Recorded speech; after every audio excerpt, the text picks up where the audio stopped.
No, they can hear us. Like we just kind of get quiet right now. Like Lance said, you just switch one up. You got something you need, you want to stretch or anything else you can. But I'm gonna go ahead and mute my mic. When you start hearing a song, if you don't see us, if you got your screen blacked out, just be ready because we're gonna give you that big sweeping introduction. So go ahead and share that link. John, I do it like right now.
graphite. Stick every time. Ladies and gentlemen, are you ready to talk some shop? The boss and the box. Fucking shop with the boss and the box. Fucking shop with the boss and the box. Fucking shop with the boss and the box. Fucking shop with the boss and the box.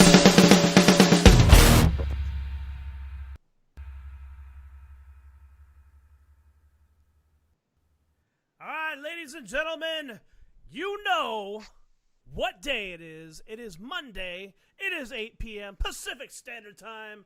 And ladies and gentlemen, it is Talking Shop with the Boss and the Box. Welcome to episode 95. How is everybody doing today? Join with me, as always, is the... I don't do the intros. Lunchbox, give us a little something, would you? Oh. Where did he... Can't hear you. Unmute yourself, sir.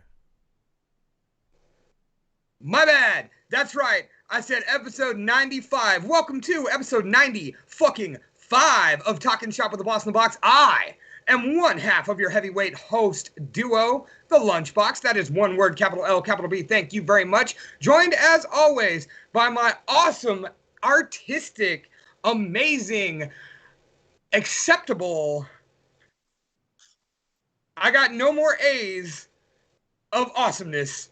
Brandon, the Boss Blacker. My brother, here we are. Did you ever think when you first said, hey, let's do a podcast, we would be 2.5 years and 95 episodes deep? No, absolutely not. I thought we would burn out after, we got done talking about pro wrestling. We're just like, oh, man, there ain't shit to talk about. Pro wrestling is boring and the podcast is dead. But no, we have evolved. We're here to stay, we're not going anywhere, and I promise you guys something, we're going to get bigger, and we're only getting bigger because of you guys, and we got some really, really cool surprises coming up in the next month or two. Yes, we do. Yes, we do. But none of that fucking matters right now, because I reached deep into... someone I've wanted to have on the show for a while. We've almost featured his music, and I backed off of it because I didn't just want to feature his music. I wanted to have this guy on board with us. So, as you all know, we always start with a story, and let me go ahead and give you the introduction with a story. So, Nothing But Losers gets booked on a bill in Stockton one night. Very eclectic bill. Rap bands, punk bands, two ladies playing acoustic guitars, and... it's all put together by our aforementioned guest. And so I'd never met the guy. I've had him on social media for a while. Always seemed cool. Always very sportive. Plugging his own stuff, plugging our stuff. And I shake hands, and I meet a cat who looks like he's probably in a thrash band. Yeah. And then he hops up there, and he delivers the best hip-hop set I have seen in a long fucking time. And I knew this was somebody we were going to have to get. And then I start looking into not only his music, because I loved it, but what he's about and what he's into, the ideals, the movement, the people he's affiliated with. I was like, this guy's a stud. We got to clear some time. So, ladies and gentlemen, from Stockton, California, loud and proud, 209, bitch, I present to you the Viking Geronimo, Ben Kaos. Yeah, Ben Kaos, what's up, man? Thank you for joining us. What's up, y'all? What's up? What's up? Thanks for joining us on Talking Shop with the Boss in the Box on a Monday evening. Hope we did. Yeah, thank you. Thank you all for having me, man. Thank you all for having me. That was a very nice intro, brother. Thank you. Thank you. I work on that shit. So, what do you got in your hand? What do you got in your hand right there, sir? Got a motherfucking stick. Screamer. You ever heard of a screamer? I have. A martial artist. Yeah, so it's a stick that I used to slay demons, man. You know, a stick like that. That Viking Geronimo shit. You know, a stick like that is usually what I would get beat with when I was a child. It usually took me to the woodshed with that shit, man. This shit right here is it's walnut wood, and it hits hard, man. It's a good weapon to practice with. You know what I mean? If you train martial arts, you know. And you were telling me about that stick and how it actually has a real sentimental value to it. Like I was commenting on the markings, but you told me last night while we were kind of doing pre-show. Tell me a little bit about how you got that stick, man. It's a pretty cool story. This stick right here, which is kind of crazy because we actually went camping out there, kind of by where you live, bro. Past Turlock. What's the next city? Delhi? Is it Delhi? Yeah. All right. So if you get off the freeway, there's like some fucking some campground out there, right? So I was out there, and so my daughter found this stick, and she, you know, her and my stepdaughter, they were going through the forest or whatnot, and they came back with some sticks or whatever. And they started carving these little carvings. So yeah, I thought it was real sentimental to me, man. You know, sentimental to, you know, a good trip and stuff. So yeah, I like it a lot, man. And how long ago was that? That was 3 years ago. 3 years ago. Yeah. So basically, you know, I'm a sentimental kind of person. You know, you probably can tell in my music or whatnot. So, you know, I just basically, I've always been like that. You know what I mean? And I'll probably have this stick forever. You know what I mean? So you see me carving that shit earlier, carving it up a little bit with the machete. And so I broke it. I broke a piece of it off earlier, and it kind of pissed me off. But yeah, it's looking nice right now. Hey, that's how. Hey, man, just remember all great statues were once one giant ugly slab of marble. Indeed. Exactly. I feel you. So, you know, man, where to start with you? You know, you've got so many cool things going on at all fucking times, but we'll go ahead and start with what you've got going on now musically, and that is the Viking Geronimo Volume 1 release. First of all, where did the concept for Viking Geronimo come from? I love that name so much. Viking Geronimo is based. So Geronimo was an Apache revolutionary warrior that I always kind of had an affinity towards. You know, I've always studied revolutionaries, you know, growing up, and his story was pretty dope. And so that's where the Geronimo came in. They started calling me that back in 1998. You know, I have an album called Geronimo's Pain or whatnot. So it's always kind of been Chaos Geronimo, you know, Ben Kaos, Chaos Geronimo type stuff. Viking shit is shit. I got Viking running. I got Viking running through these veins, brother. You know what I mean? So Vikings, you know, they're very interesting, powerful people, and I think we're seeing a wartime right now. You know, we're seeing wartime, and maybe time to bring back some of that Viking shit, right, and mix it up with that, you know, Apache shit. You know. So I also view it, even, you know, honestly, and even though like William Wallace was a Scotsman, I kind of see that group as almost like in that same vein as well too. You know what I mean? Yeah. Well, and actually, that was another question on my list that I kind of wanted to bring into. Once we booked this interview, you know, I listen to your music, but I listen to it just, you know, in movement. Once we booked this interview, I sat down on it. You know what I mean? Was sitting at doing drum drills, you know, having a smoke at night, chilling out, listening to your albums, and really trying to dig into the mud and guts of it. And everything is revolutionary. You've just mentioned a couple. Who are some of your favorite revolutionaries throughout the course of history? Because that definitely comes through in your music. Well, those two for sure. I mean, obviously William Wallace and you know, the Apache warrior Geronimo. I liked Malcolm X a lot. You know, I like Malcolm X a lot. Today, being that it's Martin Luther King Jr. Day, you know what I mean? I think that I put like Martin Luther King and like Gandhi like they were able to kind of move mountains with peace, you know, which was very interesting to me, you know, and they had a lot to lose. You look at stories like with William Wallace and Geronimo, who probably those two are probably my favorite, but they also their family was killed. You know what I mean? So it's probably a little bit different when you're, you know, going to war, knowing that, you know, you're going to die a righteous cause and, you know, you're going to see your family on the other side and that's what you're fighting for, you know.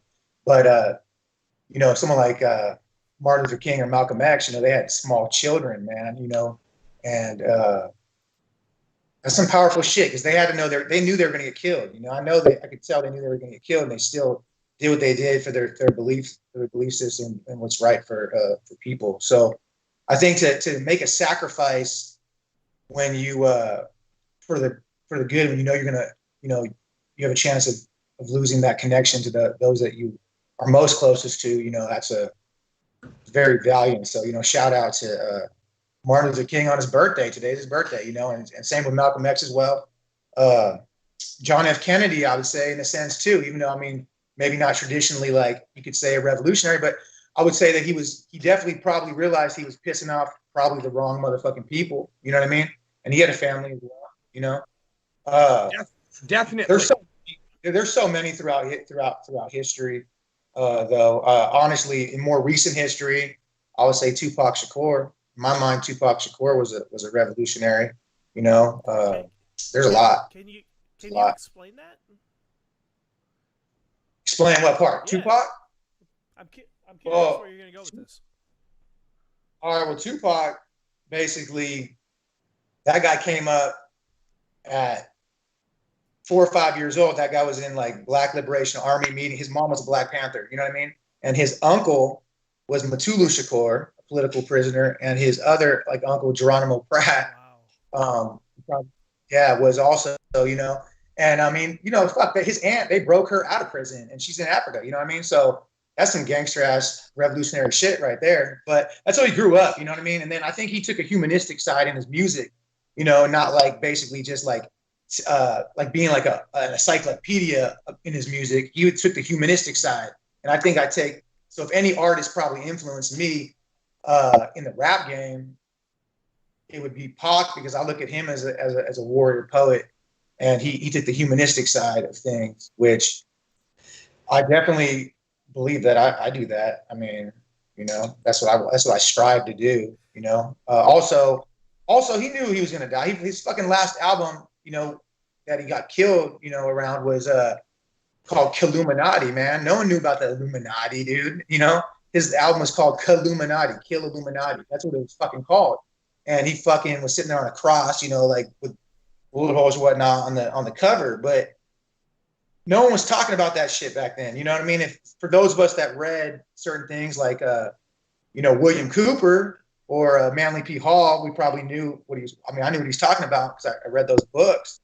But most of the population, there was no internet, had no ideas. And he knew exactly what the fuck people he was fucking with because you know, his family was locked up in prison and, you know, he knew that he was going to ultimately die for what he did and for not what he did, but die for his, for his beliefs, you know what I mean? And his uncompromising beliefs. He died for his uncompromising beliefs.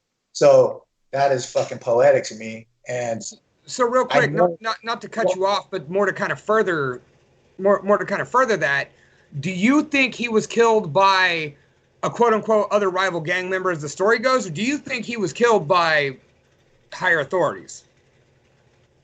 I think without a doubt he was killed by the other side, man. I don't think he was killed by like a rival gang.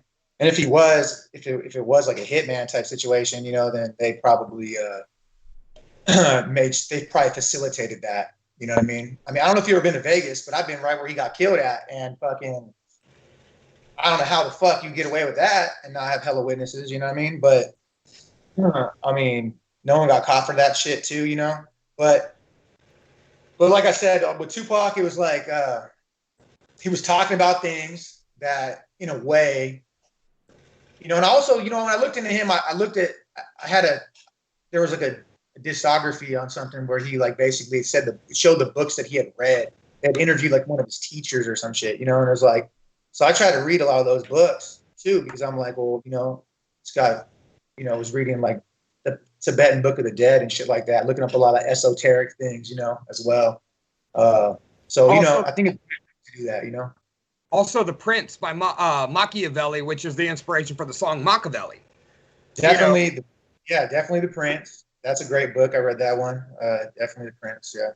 This is so far. This is so far out of my realm. This is fascinating. I love this. Yeah. So yeah, he, you know, rest in peace to that dude. But you know, he was definitely probably the biggest, probably who I would look up to most in the rap game that ever existed in the rap game, to me, because you know what I mean, because of him doing what he did, and I know he was smart enough to know that he could at any moment. He was an actor too. He was in Hollywood. He could have easily just took the road of living a lavish, outstanding, crazy life with all the bitches and chicks, all the shit he wanted, bro. Like everything he wanted was there, but he couldn't, his heart wouldn't let him do that. You know what I mean? And I just hope my heart beats as strong as that man's heart. You know what I mean? And same with all the other revolutionaries. And there's so many people that that we'll never even know about, bro. There's so many people that have stories that we'll never even hear their fucking name. You know what I mean? So not only that, and I was even going to say that Tupac is, I agree with everything you said, and I've always thought of him as a revolutionary too. He's one of the last great ones of note. Now, in 20 years, hopefully they'll be talking about people from our time and age right now. But revolutionaries don't get recognized for being revolutionaries in their time. They're criminals. They're vagabonds. They're the people. They're the opposition. You know, they're not noted as revolutionaries until later when their impact is realized. Yeah, I mean, some people that are around the circle or study it, they know it while it's going on, but I mean, it doesn't really come out till a lot later, usually. I mean, I think that they're going to figure out, like, especially because there's 4 generations on the earth at any given time, and I think they're going to find out that Kid X, man, you know, and Juice World, those kids, man. I think those kids got killed by that other side too, man. I mean, and it's not a very popular opinion for rappers of my age because a lot of them don't respect this younger generation. But when I look at it in terms of how those kids saw the earth through their eyes, I have a 19-year-old daughter, you know what I mean? They're the same age. She's the same age, you know? So like, if I can try to have enough empathy to see the world through their eyes the best I can with social media and everything, all the things that the other side is trying to do to society, like break up the families and stuff, you know, and put men and women at odds and just spread a high amount of fear and just try to keep us in need of them, you know, they want us to stay dependent on them, you know what I mean? And for whatever reason, for attention, for whatever reason. And I think that with all the psychology involved, those kids at that age that were talking about this psychology that most people will never understand at 50 years old, they won't understand some of the psychology I'm blown away by some of the new shit that's coming out since this kid has been dead, you know, that deals with like codependency and just different kind of cluster B personality disorders, you know, borderline shit like that. The shit that he's like saying in there is shit that like a 60-year-old lifelong psychologist and they are figuring out now. You know what I mean? So like that's pretty fucking dope to me. And maybe it was a counterbalance to all the bullshit that's been happening in this last year or two. Maybe what they were doing was counterbalance, you know, energetically to that. And if that's the case, that's very revolutionary. You understand? And especially because these kids could have an Instagram that traditionally record labels had control of you. But these kids can have a fucking Instagram that they own, right? And have 50 million followers, right? And no one's telling them what the fuck they can and can't say. Yep. So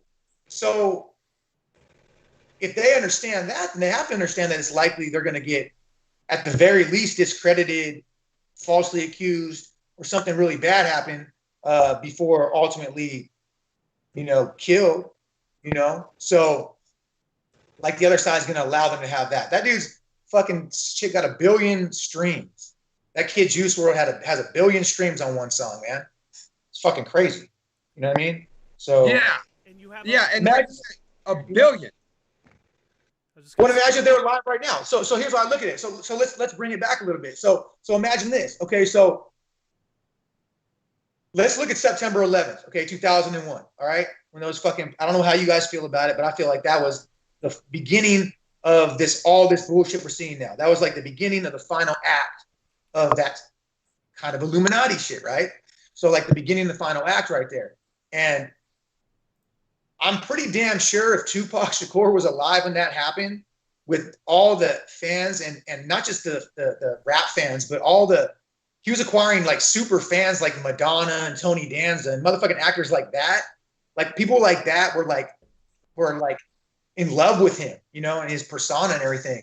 And if he'd had all these people and that kind of influence, and he'd been 31 at the time, could you imagine how, and he would have seen through that shit right away because he had been studying that shit for fucking 20 years, you know? So it wouldn't have worked out the same way. Same with William Cooper. They killed him really quick after, I don't know if you're aware who he is, but you should definitely look up William Cooper.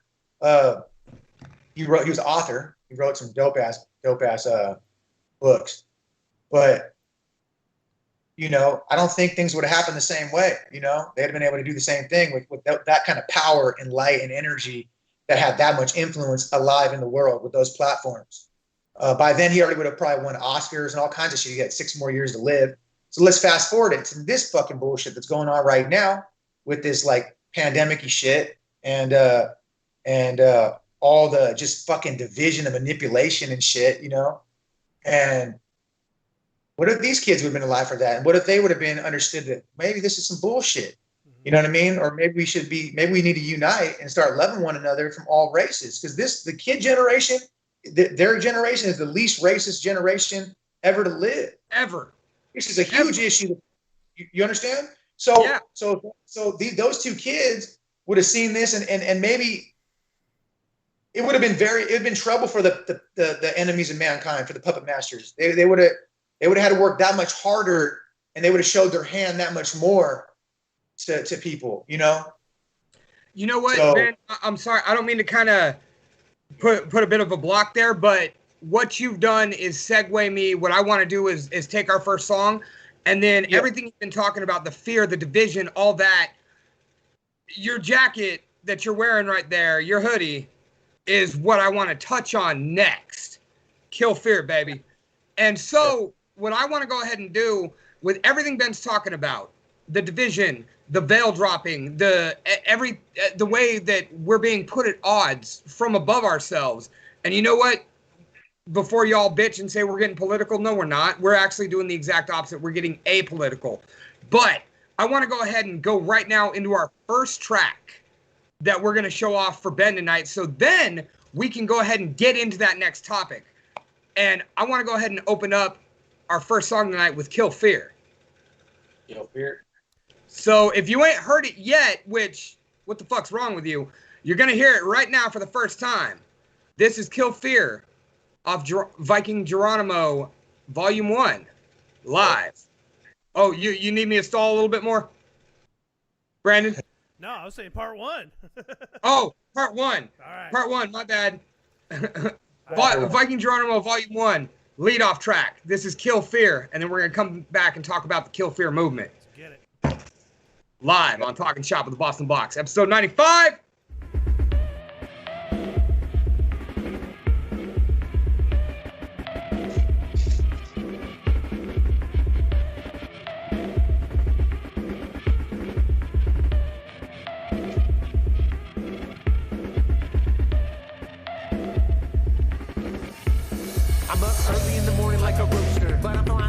Motherfucking bluebird, and I'm feeling good as I'm staring at the ocean. Accepting nothing less than that love and devotion. California coasting, rolling in my Beamer. Used to say that Benjamin Kidd was a dreamer, but my demeanor should've told him different. I'm never gonna quit, never gave up my mission. Never had a doubt I'm gonna make it through this matrix. Faceless faces, trying to deface this. And take this from me, my everlasting energy. They wanna drain me and steal my identity. From the north to the south, to the east to the west side. Smother enemies like a motherfucking landslide. Stepping over landmines, snakes and scorpions. I need to hit the studio, it's time to go record again.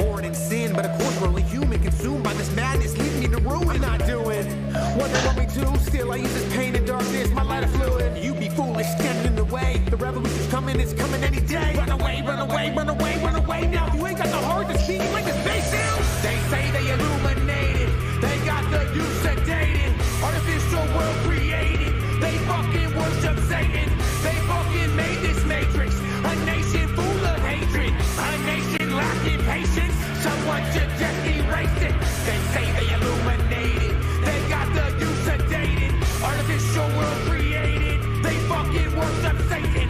They fucking made this matrix, a nation full of hatred, a nation lacking patience. Someone should just erase this. Cynical analytical pinnacle prodigy, wage war conglomerate monopoly, outlaw odyssey. They are monitoring, they are haunting. You are shopping, you are wanting everything they market, but your carcass, that's their target. Gotta fight back, bring light to darkness. I was once that starving artist. Who's the hardest? Does it matter? Flip the switch and watch them scatter. It's Vader on the beat, better hang to your seat. Where the haters wanna meet, you better practice what you preach. Get up off your knees and go make 100 G's, but you can't get your trap like a dog on a leash. I don't gotta reach, I got passion in my speech, fire in my heart and endurance you won't believe. A desire from the start and the vision to see. Just a year ago, I was living by the beach. Now I'm back in my town and I'm backing them down. Stalking on the map with the innovative sound. Norse crown and a headdress. Man, I'm dead set, restless, relentless, and reckless. Address this, these powers that be. Motherfucker, you ain't got no power on me. They say they illuminated, they got the youth sedated, artificial world created. They fucking worship Satan. They fucking made this matrix, a nation full of hatred, a nation lacking patience. Someone should just erase it. They say they illuminated, they got the youth sedated, artificial world created. They fucking worship Satan.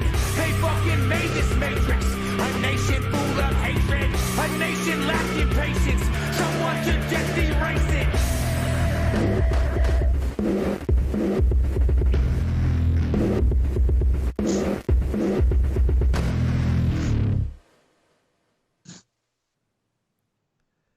Yo, that was Kill Fear.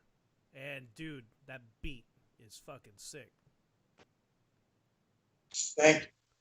Yeah, dude. One of the things that I really like, and before we get into Kill Fear as a movement, is, you know, I hear so many different influences in your music, and that's kind of what some would call that more modern, somewhat mumble style rap beat, but nothing else about it falls into that category, you know. And as we show off, everything to everybody. Whoops, forgot to mute my own shit. As we show off everything tonight, people are going to really hear all the different influences you bring to the ball game.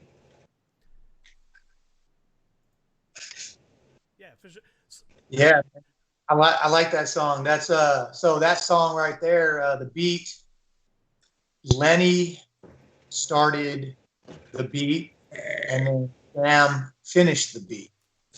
So it was pretty much, you know, done. Started at Def Lab Studio with my homie Lenny, who's been with me on this musical journey for many years. He was at Same problem there. Could you hear me? Yeah, sorry about that. You said the name Lenny, and my homie. all of our group is nicknamed Lenny. Well, do you remember a band back in the day, a death metal band called Disharmony? Fuck yeah, I remember Disharmony. I was even gonna ask you if you knew who they were. So check this out. So here's a real good story. We'll get off topic for a quick second because you're gonna love this shit. So my very very first album was called This Close. Had a little bloody hatchet on it and shit. It was my first two albums were very fucking violent and hateful type music. I was going, to say the least. So I was exercising a lot of demons. I was coming home one day, going up my stairs, and my next door neighbor, was like, hey, I was like, hey, he's like, hey, you do music? Because I guess he's seen I had like some equipment or something, or I had something. You see, I was trying to sell him a CD or something. Anyway, it turned out to be Casey, bro. Casey was my fucking neighbor. The lead singer, Casey. Yeah, that was my neighbor. We became friends and shit. He could tell you some crazy stories. He could tell you some crazy stories, man. Because I was going fucking through it back then. I was about 23 years old, 22 years old, and he's like, "Well, you know, I've got this Triton. Maybe I'll make some beats for you, right?" So So believe it or not, on Geronimo's Pain, the second album, Casey and Lenny made the majority of those beats, and Lenny recorded me over there in the barn, Death Lab Studio, man. Fucking sick, dude. And then Casey kind of, did his own thing. He's been working hell and doing his thing, and Lenny just kind of stuck with me. He recorded then we did Method to Madness, which I think to date, other than this album I just dropped now, was what really kind of put me on the map. Was I kind of came into my own with Method to Madness, that album, my third album. My jam, dude. But that's not on. That's the next album, right? You're right. My bad. I'm sorry. I'm smoking weed here. No, it's all good. It's all good. But yeah, man, that's crazy, man. That's crazy. That's reminiscent, man. But so that one I kind of came into my own on Method to Madness, because that was more humanistic, full circle. It wasn't just being really fucking angry and just trying to like make music so I don't fucking go to prison forever. You know what I mean? So that album got to show. That's where I first, I think, probably showed. I feel like I did show vulnerability on Geronimo's Pain in a couple songs, like One to My Daughter or whatnot. But I feel like that's where I kind of showed the more sides of myself. You know what I mean? Because this shit's like it's like a diary with me. It's like my music is like, you get it, like you're seeing like a journal of my life. You know what I mean? And my thoughts, and then my actions and everything. And just a lot of shit. So yeah, whatever you're going through, you're putting on paper. And then so Lenny he recorded the second and third album, and then the one with Sniper on it, that was Javier Vesto, and that's YP, and that was at the Unseen Asylum in Stockton, and that he's real into horrorcore. And so the Aggression album, I was going to bring back the aggressiveness of the first one, but with my more my better delivery, I guess you could say. Now I'm like polished at this shit at this point in time. Like I'm good at the shit. I think my delivery could have been better than like on the first two. I wasn't as, comfortable and confident with it, I think, and in the studio or whatever back at I was trying to learn myself, I guess, and evolution as an artist. Exactly. I'm comfortable now. So at that, Lenny had dipped out to like Idaho or some shit, right? And I was gonna do a kind of I wanted to be real aggressive with it because that's how I was feeling. But my aggression was now gonna be taken out on the fucking Illuminati and shit, on the puppet masters. And that if you listen to Sniper, So it was like, I'm gonna direct this in not such a personal way due to the people just in my personal enemies at the time or whatever, or however you want to put it. Now it's like, and it still was, and I still always had that, on my first two albums, but now I'm going to take that and really put it in that one. You know what I mean? With, a more aggressive style. So I went to Javier for that because he's real into he was real into horrorcore type stuff. And he made all the beats, most of the beats he made for that album. And, that album came out really good. Ernie Mancuso did the artwork. I don't know if you heard of the band The Shambles. Yes. But dude, Ernie was actually on watching the show a couple weeks ago when we did the great promo battle where I whooped Mike and Brandon's ass publicly. If you ain't seen that, go back. It's episode 93. But not to get too far ahead of ourselves, man. I do want to talk about your work, but one of the reasons we decided to play that track, let's go back, bring attention to your hoodie, was because I wanted to give you a chance to talk about the Kill Fear movement. This is something you have been pushing heavily since October, but as soon as the pandemic really hit, the lockdown started, you really threw this up, and I followed it, objectively from a distance because I wanted to see what you were talking about, and it was one of the reasons I wanted you to join us tonight. So please talk to me about the movement, the brand, everything that it is. Well, first of all, I hate to ever refer to it as a brand. You know what I mean? Because it really is a movement. It's really an evolution of a movement that me and Affluence and my brother Hito Shiomo, and we started back in like 1998. And really the reason why I'm even rapping, like my boy Keto Raymond, he just like was probably the dopest rapper I've ever ever been around. His freestyles are better than 99% of rap albums I've heard. I've heard of some of his freestyles where it's just been so crazy, and so I had to like try to keep up with him. So it was going to be me and him and Af, and it was called Erebus Epics, right? And I was going to be more like he was going to be the front man of the shit, and then some things went down or whatnot, and that's a long fucking story. That's going to get me away from the Kill Fear. So, but anyway, long story short, a lot of the ideology that I was talking about earlier was what we were all talking about, long, late nights and just communicating and understanding the other side and, psychology, human nature, just a lot of stuff, those were the calmer time for me because I was like running the streets kind of crazy. But then those nights were, damn, now we're having like a round table. You feel what I'm saying? Kind of out of the madness, but discussing the madness on a world scale outside of just the madness that was inside of our town, which everyone knows is kind of what it is, So those things kind of stayed with me through my music, and I kept that, and that's what Erebus was to me, which is like the idea of like I refer to Stockton as Erebus, but it's really like Erebus is a level of hell or whatnot, So anyways, we get, down the road, a lot of what Kill Fear is, I've been talking about on my social media platforms for years, and in my music, and or in some of my crazy ass rants on stage through the years. I was known for a while to just stop the fucking music in the middle of the fucking song. I just stop and start fucking ranting, like I realized that's probably not the best thing to do though, but I have a lot of chances to do that, but so long story short, it gets to about 2016, and I was starting the Viking Geronimo album, starting to work on that, and the concepts in the album before that were really getting real esoteric, real spiritual. It was dark, but real spiritual. And then I met my ex-wife. Yeah, I met my ex-wife, and at the other place, no less. at the other place, no less. And she like was pretty supportive at first, anyways. And like we were.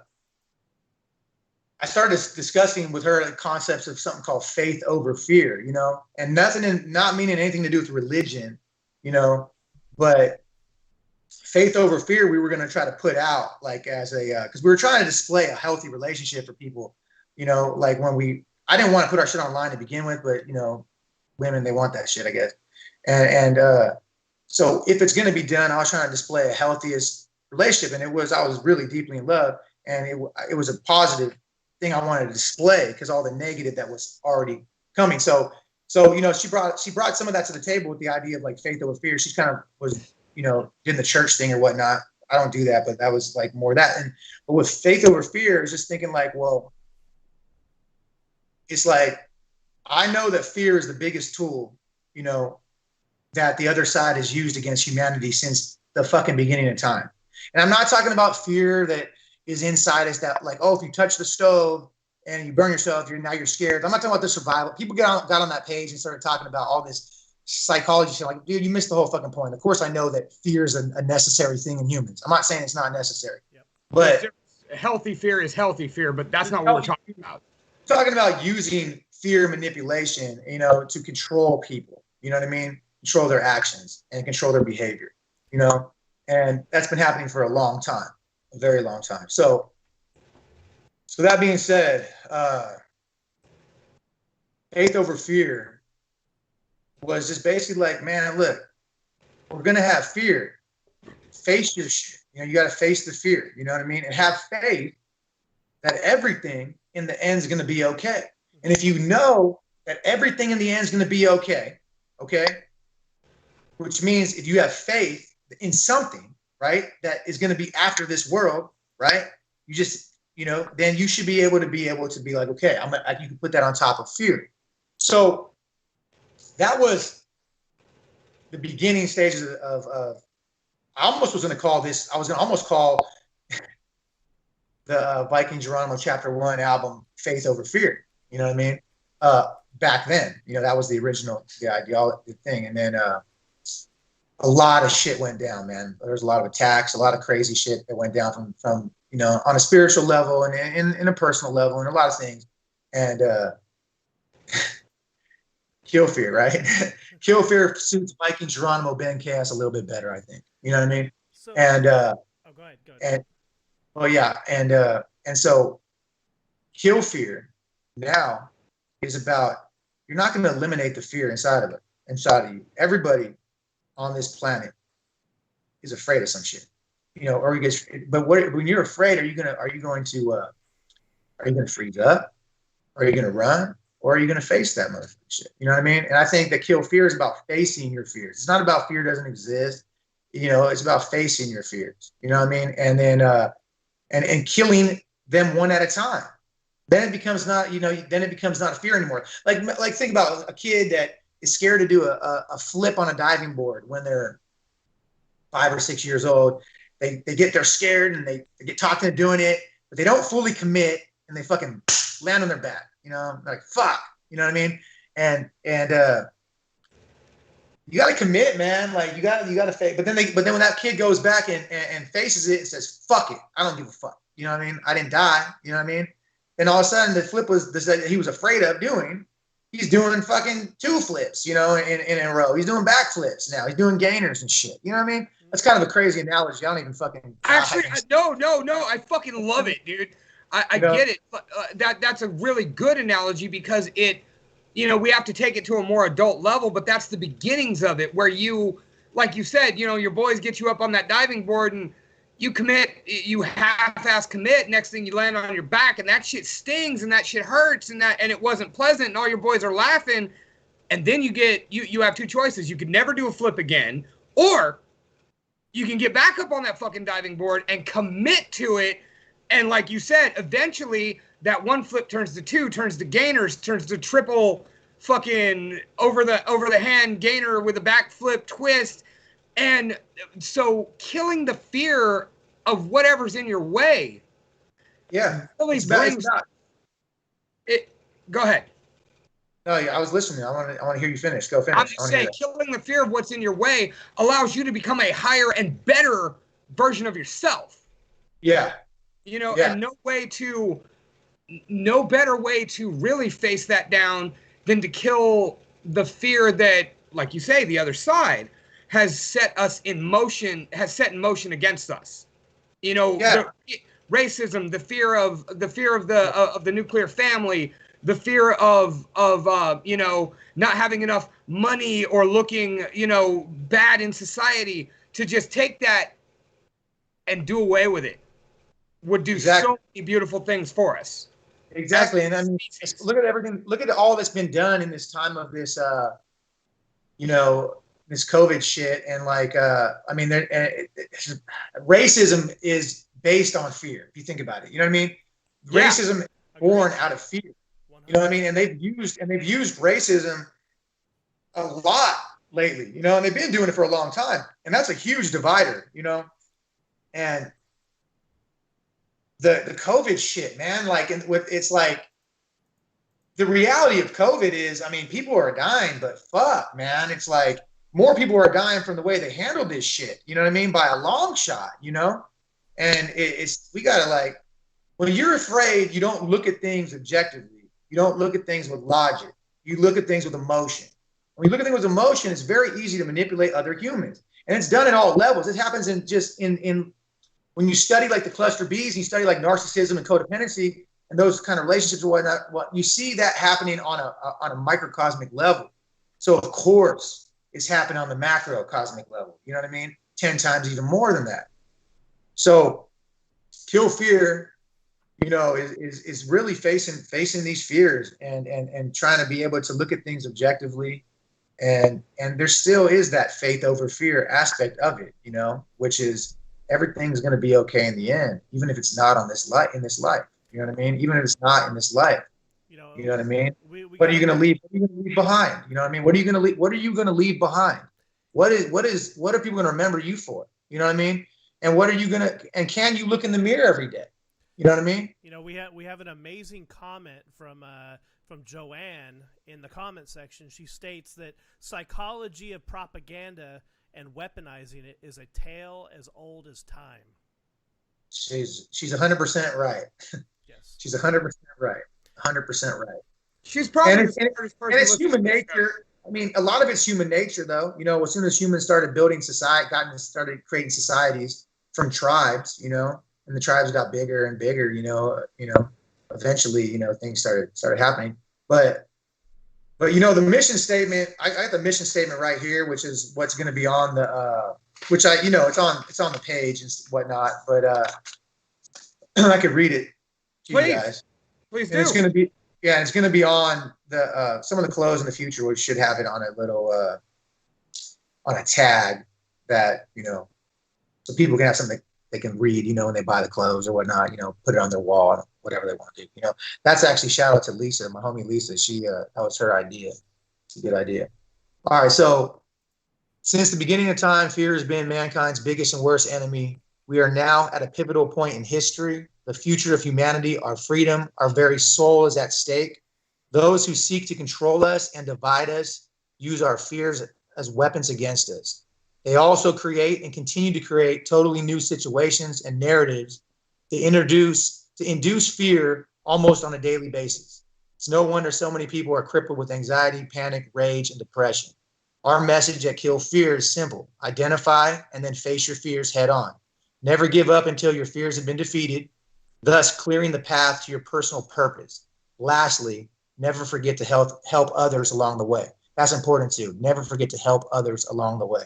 You know, so if you pass this shit, you start passing levels, just don't run off. You know, like a lot of these memes are going to tell you, like, a lot of these memes are trying to, like, you know, tell you, basically get you to not want to fuck with people, like, you know, and like, you know, they're kind of selfish. You know what I mean? A lot of these memes out there, but like, yeah, don't forget to help people along the way. You know what I mean? That's real. I appreciate that. And one of the biggest fear-inducing things that I've noticed in the past year specifically is that of you know, Republicans and Democrats, Trump this, Biden that. You know, if you're a Biden supporter, Trump supporters are going to hunt you down, et cetera, et cetera, et cetera.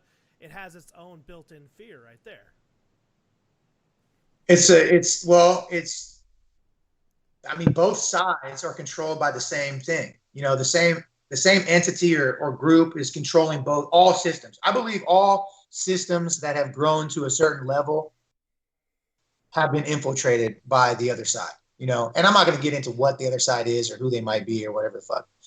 Everybody here with a shred of sense knows what you're talking about. Exactly.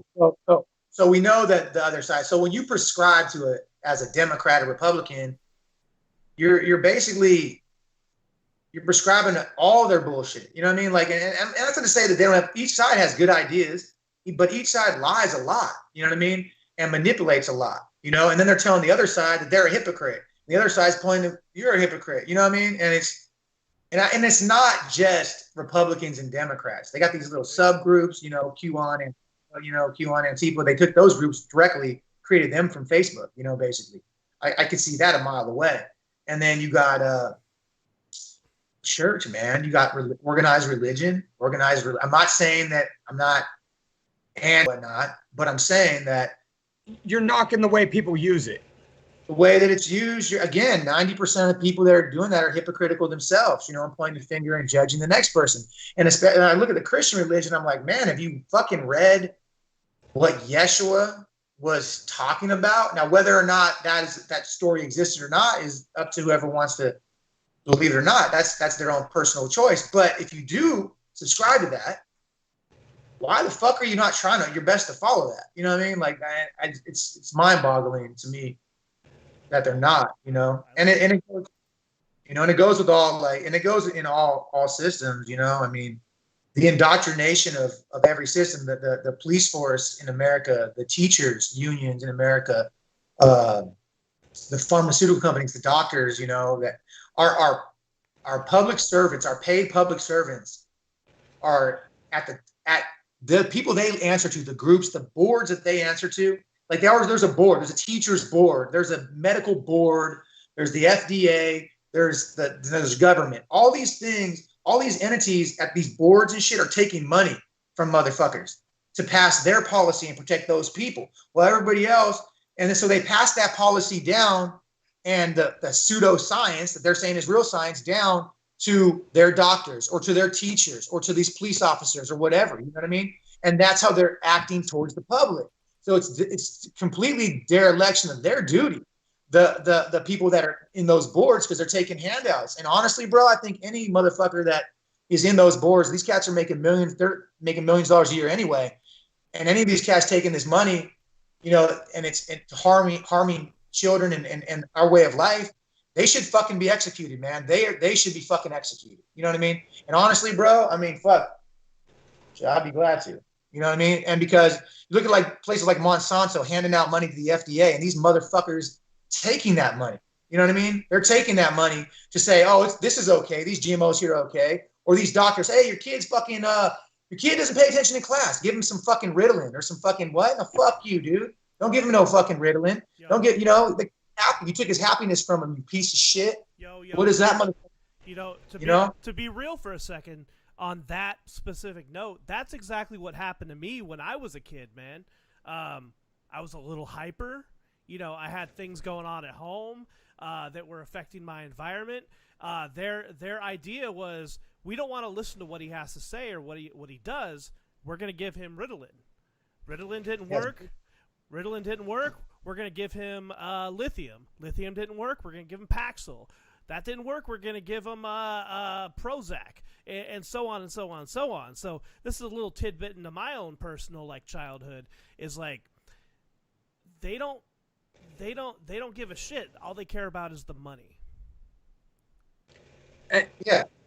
They care about the money and the control and the power and the security that they're trying to have for them and their future fucking generations.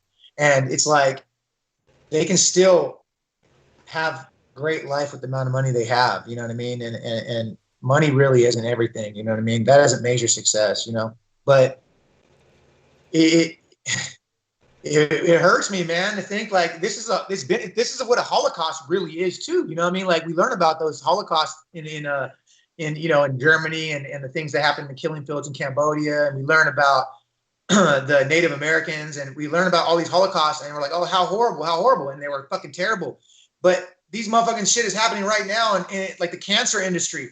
How many motherfucking people have died that wouldn't have died if these motherfuckers weren't like selling, shopping chemo and shit. Like it's good for you or some shit. You know what I mean? Like they got other countries curing cancer in the 70 and 80 and 90% rates, you know. They got some doctors that have been curing cancer at 95%, you know. It's just fucking crazy, dude. In America is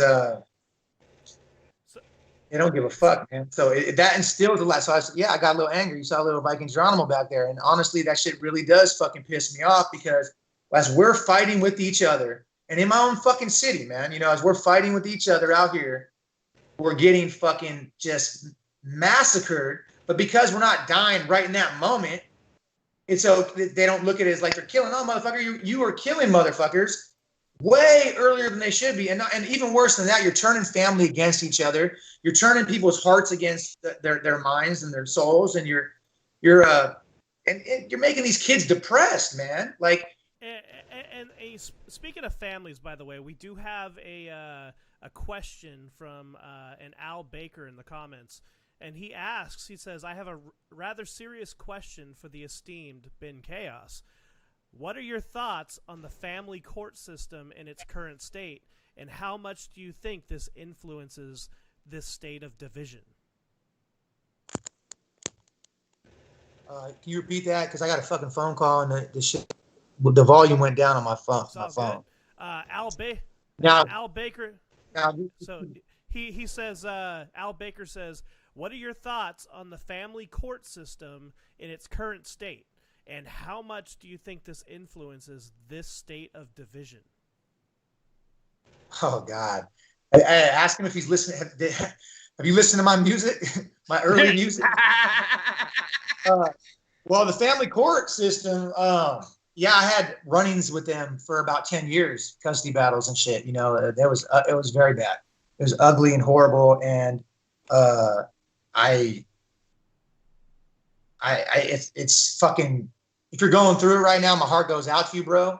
You know what I mean? It's very difficult, but just make sure, I mean, I don't know your situation, but things get better, and kids have a tendency of understanding down the road, man. But that's not going to help you right now if you're going through it. I mean, I feel for anyone that had to ever go through that. I mean, I had lawyers fucking reading my lyrics, dude, to the fucking judges, you know, fucking reading my fucking lyrics, trying to fuck me off, and just manipulation and the shit that goes on in the family court system is fucking disgusting, dude. It's fucking disgusting, and it's I agree. As I don't know how they're gonna fix that beast. You know what I mean? What was that? I was gonna say I agree that the way the court system's run is fucking disgusting. As a child who went through it, and I didn't go through a long, drawn-out, bitter battle. It was rather quick and concise, but it still is one of those things. I hold a sore spot against my parents for having me in it, even as short as it was. Like, just having to be in the middle of it, like, bothers me. You know what I mean? Still to this day, 30 years down the road.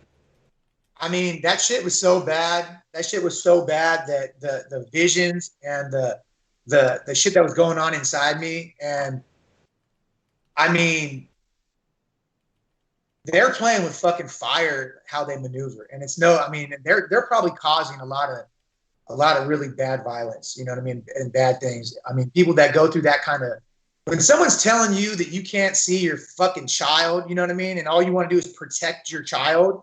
And some other humans doing it, you want to kill that motherfucking human.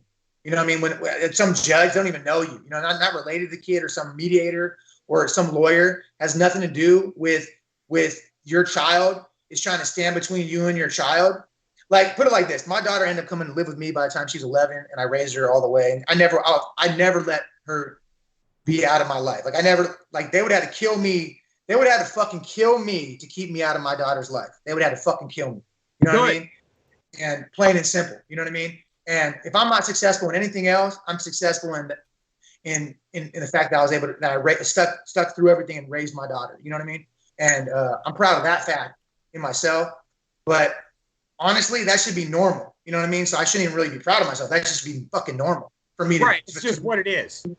You know, if you're put in that situation, you know, and I'm not knocking other people that, you know, that it's so overwhelming they don't make it through. You know, that's, you know, there's maybe other circumstances, you know, or whatever. But if they're putting in the effort and being, but that's not the topic of the discussion. The discussion is the court system barring good parents from being with their children, regardless of the reason.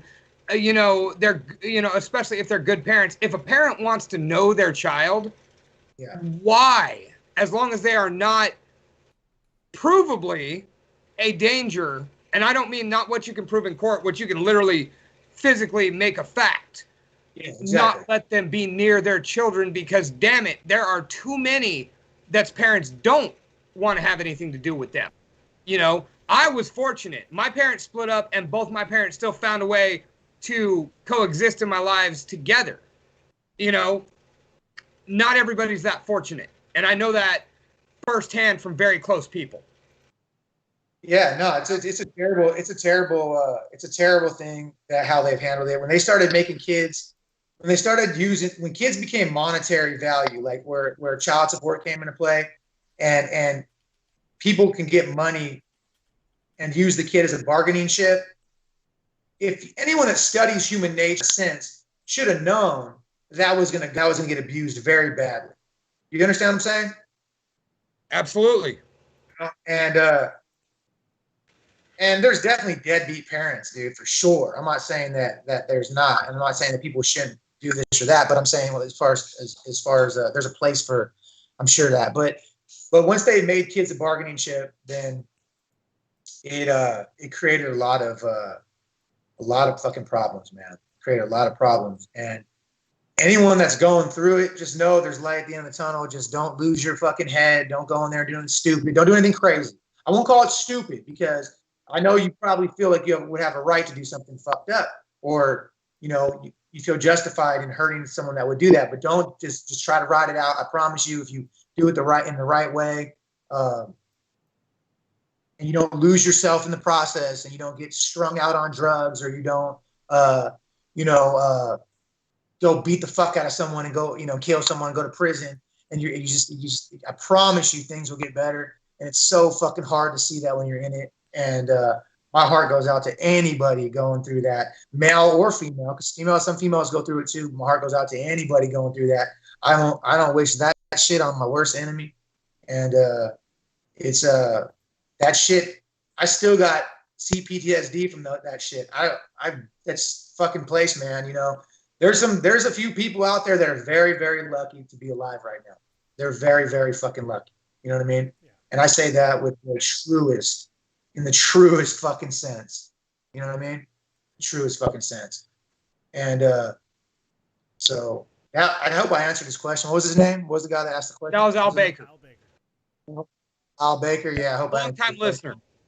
I hope I answered your question, bro. If you're going through it, or someone's going through it, just Actually, the reason he brought it up, and this is pretty dope, he has a friend going through it, and that's enough of a horror story for him. And he is actually running for local office and state legislature with that as his primary goal, is to fix that side of things. Fuck yeah. And he announced that for the first time to us. That's great. I'm honestly, man, I'm floored right now.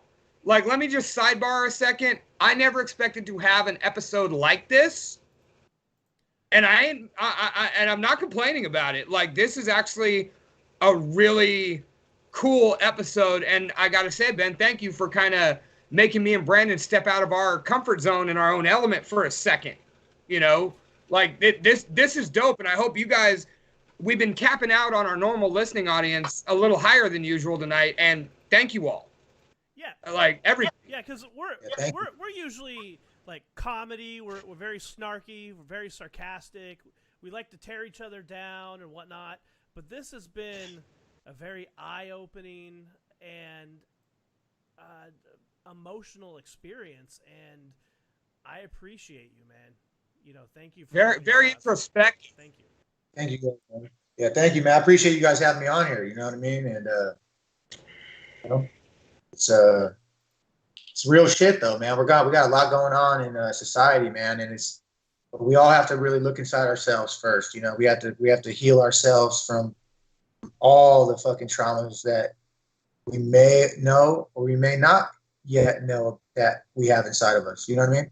And so I'm glad he asked that question, though, man. I hadn't thought about that in a while. It's been that part of it. It's been some years since I've had to think about that. So I think this is a good opportunity for us to transition into another song of yours. Can you tell us a little bit about Chaos Dragons? Chaos Dragons. So Chaos. Well, I wrote that song probably about 4 years ago. About 4 years ago, I wrote Chaos Dragons. I'm not going to say the song, but there was a song on the radio at the time, and people were really jocking it. You know what I mean? About pain. And I just didn't feel like they really expressed it in a real way. I feel like they were doing it to jump on a vibe, right? And I was like, fuck it. Let me see if there's a karaoke of this fucking beat real quick. You know what I mean? So I found the karaoke of the fucking beat because someone I love dearly really liked that fucking song. And I was like, well, your man is a motherfucking warrior poet. You know what I mean? So let's see here. You know what I mean? So I fucking, so started off just over this beat, and I was like, I'm gonna write this song over this beat. You know what I mean? And I already been writing stuff in that format, but not in that format necessarily. I kind of like mixed two formats because I kind of was doing a little like goofy ass singing shit I do on my Instagram. I get drunk and I just do some fucking like little half-ass stuff. Like back in the day, like Instagram came out, no one was doing that shit back then really too. It was like not a rapper for sure. No rapper was, the shit you see on the pandemic. I was doing that 7 years ago, bro. Look at my Instagram. And like, I ain't no fucking singer. You know, I never claimed to be. But anyway, I kind of mixed two of my things, kind of my styles in there, and kind of wrote this song. And then so what we did was, so I had that song for a long time, and it kind of took its own identity. But that's where I kind of got the beat. That's what I wrote over it, you know. And none of it influenced the song I'm talking about. Did not influence me, but I wanted to use that beat, and I'm like, well, I'm gonna kill that. I'm gonna kill them on their own shit. You know what I mean? Like, and that's how I was feeling at the time, right? And I think I fucking murdered them on that shit. But the song itself was different for me because I ended up. That's why I think I first added the harmony part of the element in my music. You know what I mean? When I first actually put a full song together where I was taking some other shit, I was just fucking sampling out, like just trying to like just random nights just fucking around. You know what I mean? Yeah. And then brought it to that, if that makes sense. But the song itself, Chaos Dragons, though, is basically like where my Chaos Dragons at. I mean, you understand, if you've been through what we were just talking about, you've been through pain and you've overcome obstacles, you should feel this song. If every time you get level up, another obstacle gets slammed in your face, and you still push past that fucking obstacle only to get hit with another new obstacle, but you keep fucking going, then you're a motherfucking Chaos Dragon and you're part of my tribe. Period. You know what I mean? And that's what that shit is. And that's kind of how, you know what I mean? That's kind of how I felt listening to the song as well. And the conversation that we were just having, I kind of felt like that was a good transition to go to this song because it felt like it made sense. Now, before you go to the song, I can't forget Lenny and Sam made the motherfucking beat, and way better than the other fucking beat that I actually just wrote it over when I just took off the internet, you know, years and years before. So I went in there, I'm like, all right, we need to do a better version of that actually feels more like my shit, you know what I mean? And that's how that one fucking came up, man. That's like that. I just gave y'all a lot. See, that's a little secret I gave y'all. That, not the second part. That's real. That I gave y'all. That was what I should have gave you. The first part about whole back shit. That's the backstory of that song. I don't want to ruin the song for nobody. You know what I mean? Like fuck. You know what I mean? But that's the truth. That's a little tidbit right there of how this song came to exist. Now the lyrics and shit would have still came to exist, but probably wouldn't have been in that timing necessarily. You know what I mean? Not to say that the original song had that timing, it didn't. Not the vocalist, but the beat brought that timing out of me. That beat brought that timing out of me. So if I wouldn't have used that beat to begin with, it wouldn't have probably brought that timing. So thank you to those guys who I shall remain nameless. And they actually do make good music. They make good music though. They're famous. They're fucking famous. So it's like, what the fuck? You know, I ain't sure. But they make good music. But I murdered them on their motherfucking own beat. Guaranteed. Well, hey man, you know, if you're gonna talk about my world, you know what I mean? And I spot that's not really, you're kind of faking the funk right there, then I'm gonna step in with my stick. All right. I got there's cool shit though here though too, bro. I got this. I was showing you this earlier. Motherfucking this throwing star right here though. Ninja shit right here though. Anyway, I play that song. I was just saying, let's play the song, then you can throw the ninja star. All right, man. All right, this is Chaos Dragon by Ben Kaos. Sure.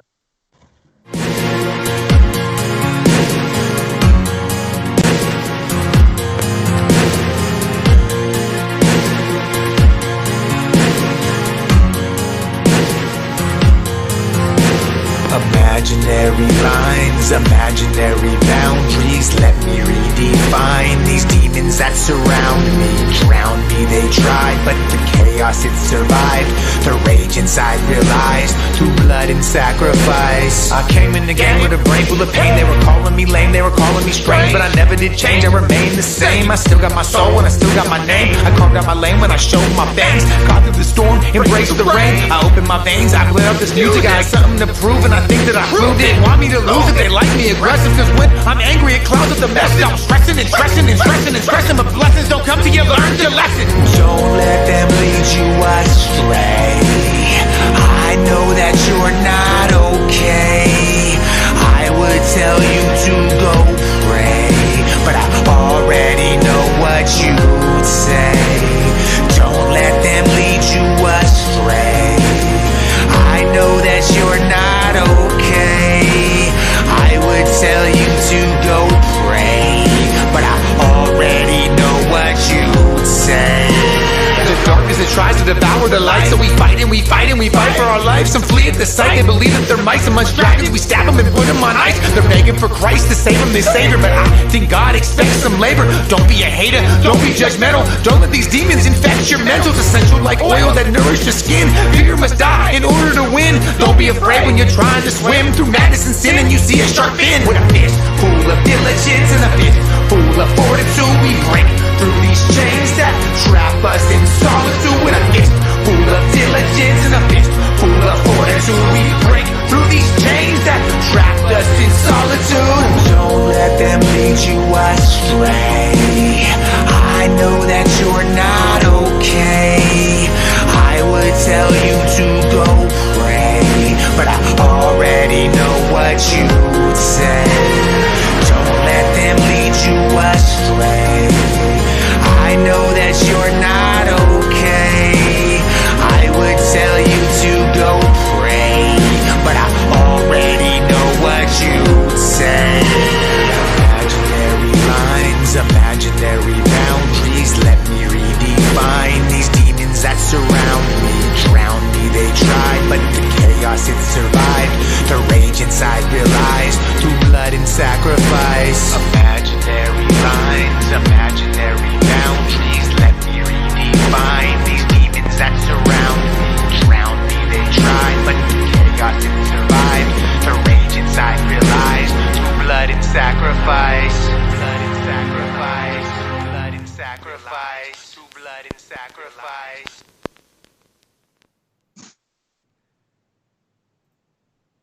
Yo, so like the last one, man, that beat was fat. Like it almost had like, and you know, not even to like, you know, bring it down, but like it almost had like a ballad feel to it. Yeah. Yeah.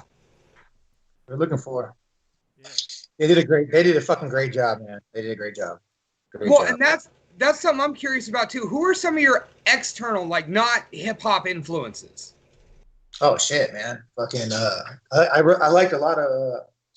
I used to like a lot of the storytelling type music, you know, Bob Seger type stuff. Oh, speaking my language. You know, just a lot of the older stuff they're telling stories about.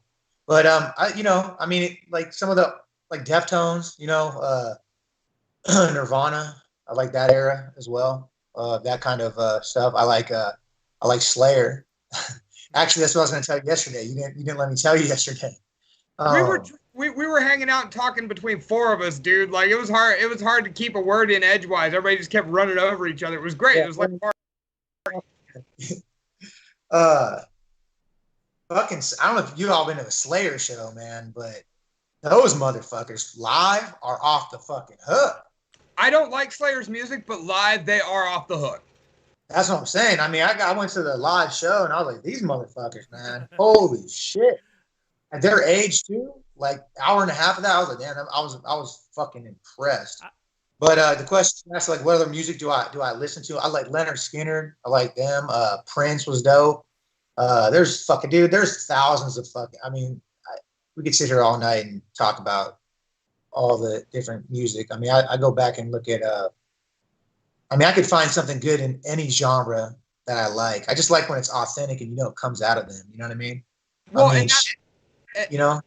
we're talking about, and that's what I'm talking about. You know, we talked about the versatility. You know, there's a lot of guitar in, you know, on like you know, I Gave Everything, you know, things like that. You use metal style guitar, you use old school funk, you use Alfred Hitchcock samples. You know, I mean, Javier, yeah. I mean, you know, you really walk a lot of different paths in what you do. You know, so it's always cool to pick the brain a little bit of the musician. We've been picking a little bit of the man, but you know, the musician. Yeah, no, I mean, there's so much. I mean, so much, you know, music in the '80s. You know, like a lot of the, you know, the ballad bands too. You know, Metallica. You know, the big ballad bands. You know, Dream Theater was dope. I mean, they're just like so fucking much, dude. I mean, like, but Rammstein. You know, they got some of that big sound. You know, just like I like instrument. I want to have more instruments in my music, man. I like that symphony type sound. I like that. That's one.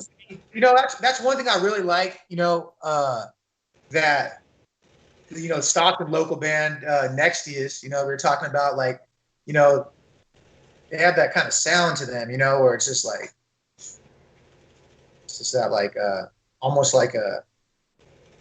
Some of it reminds me of, like, have you seen that movie Repo? The Genetic Opera, yeah. Yeah. No, I'm with you on our boys in Nexius, or as I like to refer to them, Sexius, because they are just too fucking sexy. Yeah, shout out to them, man. Stockton local, dope ass band, dude. Really dope. Yeah, you know, it's just so much. I like that sound, you know, I like that vibe. But that Repo movie, you know, Marilyn Manson's dope, dude. I like Marilyn Manson. That dude's fucking dope. 9 Inch Nails is fucking dope. You know, Johnny Cash, on my wall behind me, dope. There's just so much. If you're throwing ninja stars at him. Yeah, I deliberately didn't hit him. You know, Bobby Womack. You know, back in the day, Bobby Womack, Nina Simone. I mean, fucking dude. There's just so many styles. You know, Sam Cooke. Fucking, I mean, I could list all these genres of, you know, different music, and I could find something that's dope in every genre of music I think I've ever fucking heard. You know what I mean? Okay. With that being said, one of our listeners, watchers, Jordan Harrison, she asks, would you ever cover a Nirvana song? I have on my Instagram. I was a rapper doing that shit before all this pandemic. Rappers like Machine Gun Kelly getting on there doing, like, I've been doing that. But would I cover a Nirvana song? I probably would fuck around and do a karaoke or something. You know what I mean? Like if I was out and about at a karaoke spot or whatever, I probably would. I like that song, that one they're using for the new Batman movie. Oh. Converted. Yeah, that was one of the last songs, right? Yeah. Fucking name of that. I covered that actually on Instagram a while back. But yeah, I would probably choose that song. Probably. Or Heart Shaped Box. That's easy. You know what I mean? For me. That's a good one. Song. And speaking of Jordan Harrison, crazy with the like harder part for singing, because I'm a singer, you know what I mean? Yeah. But and speaking of Jordan Harrison, she is a staple on the show. She's here every single show. And one of the shticks that we have on the show is that our guest, would you ever be so kind to give Jordan Harrison a quick shout out? Shout out Jordan Harrison. That was a good question. If I ever do karaoke, come check me out. I'll do a Nirvana song if you're there. So if someone named Jordan Harrison comes up to me and says, "Hey, you told me," I'll do it. Also, like, how much control did you have over like some of the beats and like the samples that were played in the music? Because listening to your tracks, I noticed specifically 3 really famous samples. Number 1 really popped me because I'm a horror movie fan, and more specifically, I'm a Chucky fan. I'm a Child's Play fan, and in the song Chaos, you actually sampled the Child's Play theme song. So that was really cool to hear. It wasn't really a question. But I heard that. I was like, oh shit, hell yeah. Well, those ones. I mean, I picked those ones. Like I said, that was Unseen Asylum. You know, Javier, and I definitely picked those. I picked all those beats. I picked all of them. I have all the control because I picked all of them. You know what I mean? I didn't make them. I didn't even tell him to make those. I just like, he let me listen to the beats, and I was like, I want that one, that one, that one, that one. I'll be back in a couple weeks, and we'll record. You know what I mean? Yeah, when I heard that fucking Hitchcock beat, man, and it started coming out to like write that song Sniper, that was just so fucking easy. It came out so fucking easy. I probably finished. I don't even know how. Like, it sounded like it flowed really naturally too. Like, it didn't sound like something that you agonized over. It sounded like something you kind of scratched your main ideas out and then let it fly. Honestly, it was like the vision I was having of that event in the you know, the hypothetical scenario. And almost no songs of mine are like that. I almost never do like a hypothetical scenario like that, especially not at that point. I wasn't doing that anymore. And it was just like, you know, who's gonna get it? You know, I mean, what evil motherfuckers are gonna get it, and how is it gonna happen? You know what I mean? And just kind of just came out and was done, and it was just. You know, that song I really should have made a video to and really pushed it harder. It was a lot going on. You still can. No, yeah, and I probably will. And I probably will. That album, I would like to see someone make an animated video with that, an animation with that. Honestly, I'd like to see that. So I might actually know a guy for you to talk to. Yeah, that'd be pretty cool, man. And I think that that song is dope. And I mean, if you listen to Eminem's new album, he used the same fucking, damn near the same beat, same sample. 7 years later, you know, it's crazy. So I know that I did it better. I got a better song than him. So, I mean, I know it's better, and a lot of people that listen to it know it's better. Some don't, but that's okay. Music is in the ear of the beholder. So, you know, but didn't you tell me in our late night hangout last night that when one of your boys said, "Hey, M's biting off Chaos," your boy's response was, "Hadn't he been doing that for the last 6-7 years?" That's what I heard, man. I heard that someone that's pretty famous told somebody else that when he said, "Hey, didn't you hear what Eminem did?" He's like, "Well, hasn't he been biting him for the last 5 years?" I was like, well, "That's fucking crazy." I was like, I don't know if the 5-year part's whatever, but he definitely heard that album. I mean, well, it's always 1 degree separation. I mean, you know it is, you know. 7 Steps to Kevin Bacon and shit. Yeah, it's always 1 degree separation. That is the album he heard too. So it's kind of funny he used that beat. But by the way, real quick, I don't know the sample. You know, what's up?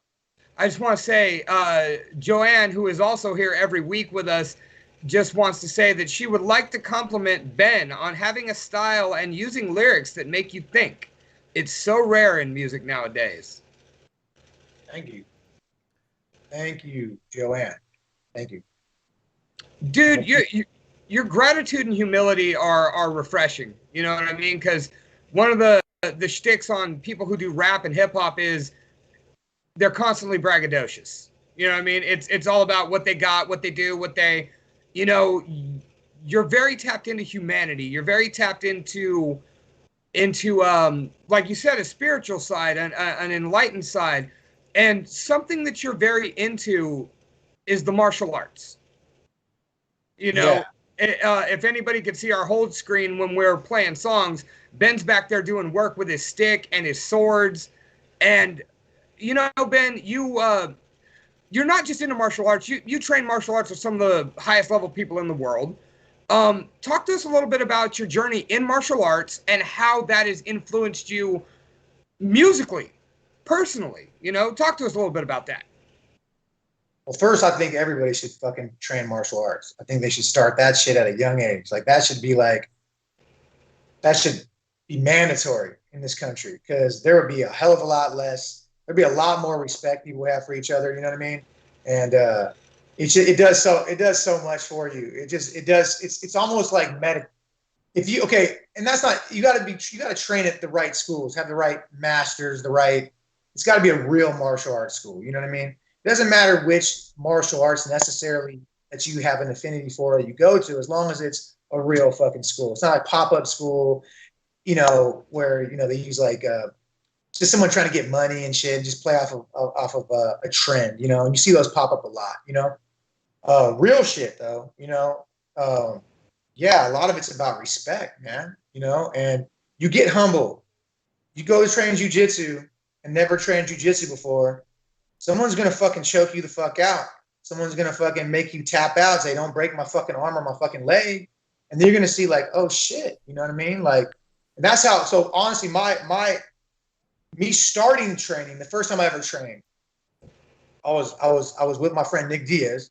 You know who he is, you know, and we were smoking some weed. He was getting ready to. He was going to fight KJ Noons at that time frame, and he was like, "Hey, let's go train, Pleasant Hill. That's Cedric Gracie's gym, you know." And I was like, hit the fucking bong and blew it out. Like, fuck yeah, let's go fucking train, you know. Let's go. So we went out there and trained, and this cat Caleb, extremely good, you know. He the first person I rode with. So we're like in a circle. It's like 5 basically MMA, UFC type fighters, and I think two of them were UFC fighters. The other ones all were cage fighters. And me, who never trained. Now I fought, you know what I mean? I've street fights and shit, you know what I mean? But never with you know, martial arts, you know, half-ass shit when you're young, you know, trying to learn this or that. Getting schoolyard scraps. Yeah, like watching a karate movie and trying to do shit or whatever, you know what I mean? Shit like that, you know. I never trained martial arts with martial artists, real ones, you know. So I don't know the fucking rules. So I'm like, hey, what the fuck is what's up, bro? What's up, Nick? What's the rules? And he's like, just don't get tapped out. They tell me, don't get tapped out. I go, fuck. Well, so in the beginning, I try to grab this motherfucker by his Adam's apple. I'm thinking you could do that shit, right? Because he's fucking me up. This dude's 160 pounds. I'm like, what the fuck? You know, and I'm getting tired of shit. He tapped me out like 3 or 4 times, you know what I mean? Or, you know, and I was exhausted when it was done. And when I got done, I was quiet the whole way fucking home, probably in my head. I was in my head. I was tired as fuck. And I was like, dude, at this time I had my daughter was probably like 8 years old, maybe 7 years old. And I'm like, dude, there's motherfuckers that know this shit in the world. And I'll be damned if I let a motherfucker do this to me in the streets. You know what I mean? So I'm going to learn some of this shit. I'm going to at least learn how not to have that happen type shit. You know what I mean? And started going training, you know, you know, kind of on and off over there, you know, and obviously a lot of times I train, just Nick Diaz is a great teacher. He's a true martial art master, I joke with him, like, when is your gray beard? Motherfucker, I got a gray beard. When is your gray beard coming out? So you can look like fucking Pai Mei or some shit on fucking, you know, Kill Bill. I mean, this motherfucker is a real true martial artist. Now, real quick, just to ask, if like he sees you like dropping the persona a little bit, he's not gonna come knock on my door and choke me out, is he? Like, no, Nick's not one of the nicest dudes around. Nick's one of the nicest dudes, man. Nick is nonviolent. You know what I mean? He's one of the nicest dudes around. But and I've actually heard that from more than just you.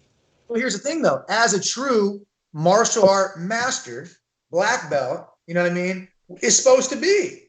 They're supposed to be out there fucking people up and shit that are weaker than them or whatever, you know. So like, and that he is what I'm telling you he is, and whatever these motherfuckers are trying to make it out to be are full of shit. But that's like my brother, you know what I mean? So I'm letting you know, like, straight up, that motherfucker is a true martial artist in every sense of the word, and he had great teachers, you know what I mean?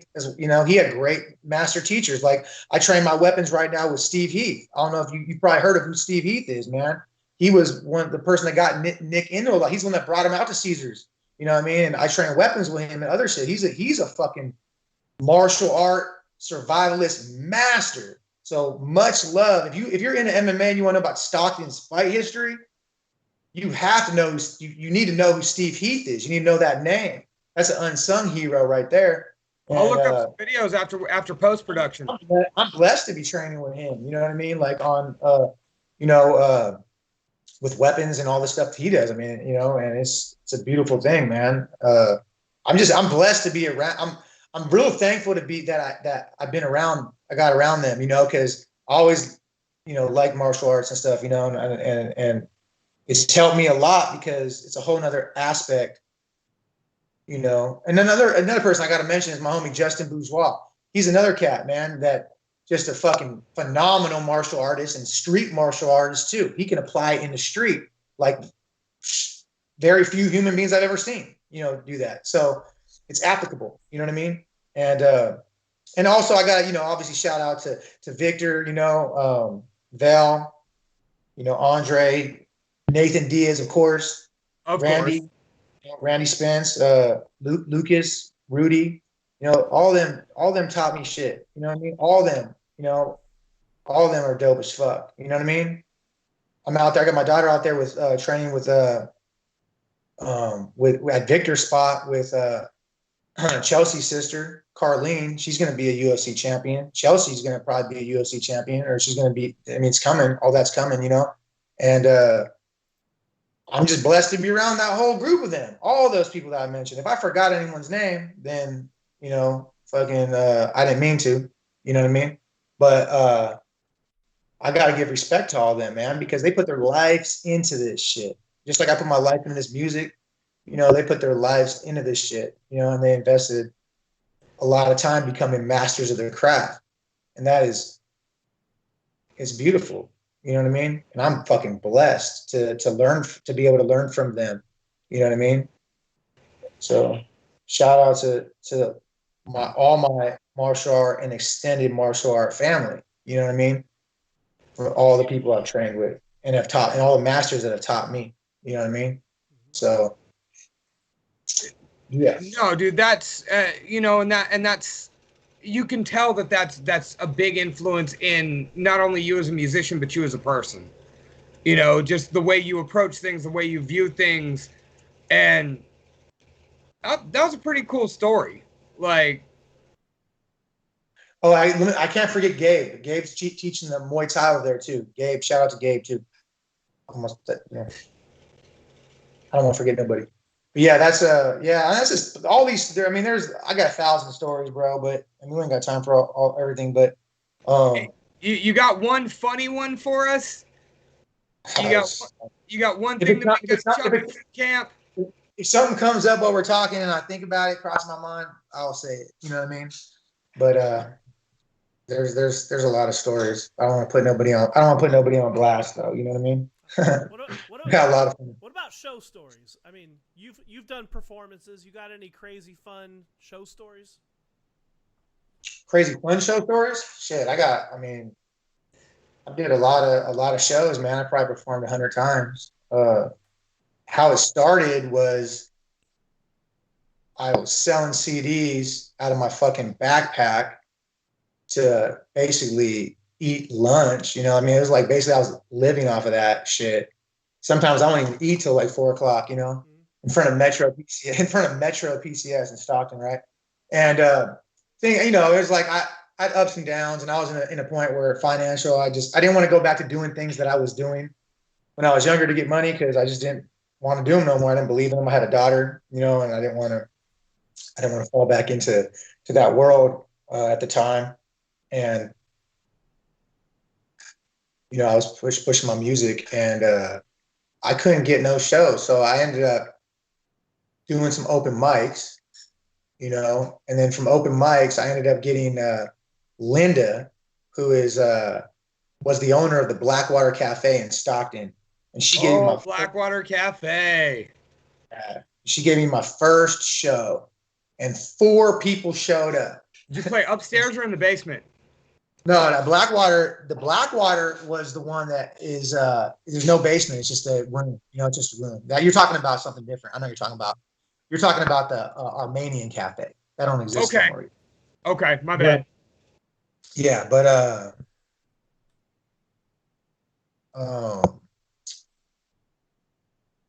so 4 people showed up, and she looked at me. She probably like, man. Like I was like, finally I got someone to get a show for me, because ain't no one threw me no bones back then, bro. Like Stockton is hard, man. It's a difficult spot. No one gave me no fucking opportunity to perform, but she did. And she's like, don't worry, she's like, you can perform again. You know, that's the first time she told me that. And, you know, the next time it was a hell of a lot more people. You know what I mean? And then I just started doing shows, and then people started hitting me up, and they were like, can I get on the show? Can I get on the show? And I was like, yeah, because I'm thinking to myself, no one gave me a fucking chance. You know what I mean? And next thing you know, we're doing like fucking shows. I'm just letting anyone get on the shows, which shouldn't let just anyone get on the shows. But I was doing that. And then like, it just got like, I had these rises and falls out here, you know, with shows. But we've had some really successful shows in Stockton. And then we've also brought people out here. Like, so the rapper Cannabis, we brought him to Stockton.